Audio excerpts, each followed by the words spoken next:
Lawmakers at both the state and federal levels are reacting to President Joe Biden's record number of presidential pardons, which saw over 3,000 individuals have their sentences commuted or pardoned. Some of the pardons, issued in the final hours of Biden's presidency, were granted to members of his own family. James Biden, Hunter Biden, and Valerie Biden-Owens were among the last batch of pardons on Sunday. This comes just weeks after a record 1,500 commutations were granted in a single day. Notably, one of the commuted sentences was that of disgraced Pennsylvania Judge Michael Conahan. Conahan from Wilkes-Barre was known as the Kids for Cash judge after being charged in a scheme to send juvenile offenders to for-profit prisons in exchange for kickbacks. Pennsylvania State Sen. Lisa Baker represents the district where Conahan once served as a judge.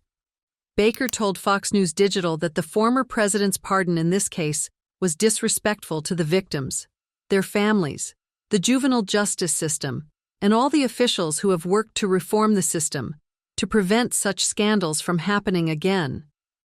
She and other lawmakers are also pushing for greater attention to victim notification processes, which are in place at the federal level and in many states, including Pennsylvania. A source familiar with the federal process said that victims can voluntarily sign up for notifications, but are not automatically informed if convicts are pardoned, transferred, or released.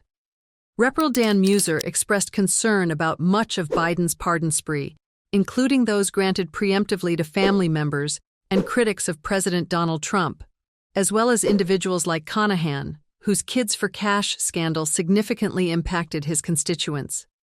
Muser added that he believes the former president may have harmed the integrity of the pardon process. These preemptive actions suggest an implicit admission of wrongdoing, Muser said of the pardons granted to Biden family members. This creates a dangerous precedent that undermines the historical purpose of the presidential pardon power. Pardons have traditionally been used to offer clemency or correct injustices, not to protect family members from potential accountability before any charges are filed. Muser noted that, unfortunately for Biden's critics, the presidential pardon power is enshrined in Article 2 of the Constitution, meaning Congress cannot intervene or change it. While I strongly disagree with Biden's decision to pardon his family members preemptively, the presidential pardon power is constitutionally established, he said.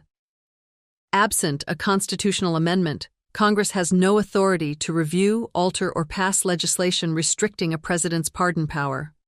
Muser cited the 1974 Supreme Court case Schick v. Reed, which confirmed that Congress cannot participate in this process.